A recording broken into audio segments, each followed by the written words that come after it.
As we dive into Blender 4.0 documentation, our focus is on topology. If you appreciate educational content like this, please consider liking and subscribing. Your support means a lot to us. What is topology in Blender? Blender topology refers to the arrangement of vertices, edges, and faces in a 3D model.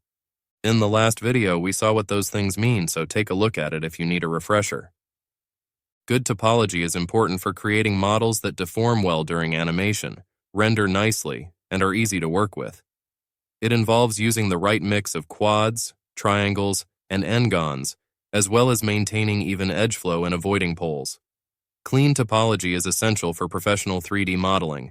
It's about creating an efficient and effective 3D model that is easy to work with and looks great. Understanding topology is crucial for 3D modelers using Blender. Let's look at loops. But ask yourself first, what might it mean to call something a loop in Blender? Loops are essential to good topology as they will allow you to create models that deform well for animations later down the line.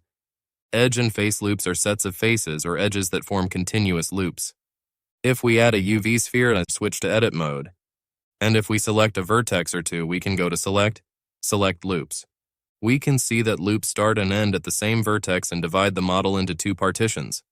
Loops can be a quick and powerful tool to work with specific, continuous regions of a mesh and are a prerequisite for organic character animation. For a detailed description of how to work with loops in Blender, please see the page of the manual for Select Edge Loops. It will be provided in the description. Note that some loops do not go around the whole model. Loops stop at so-called poles because there is no unique way to continue a loop from a pole.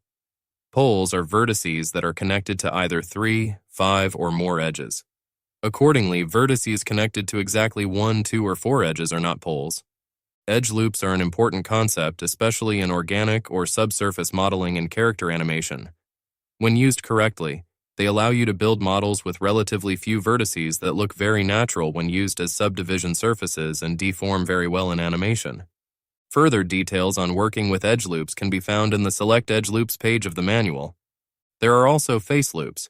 If we select multiple vertices that make up a face, we can repeat the process. These are a logical extension of edge loops in that they consist of the faces between two edge loops. Likewise, further details on working with face loops can be found in Face Loop Selection page of the manual as well. In 3D modeling, N-poles and E-poles are types of vertices that play a significant role in the topology of a mesh. And just two more concepts to look at before we move on. The first being poles, of which there are two types. N-poles and N-poles or nose poles are vertices where 3 edges intersect at a single point.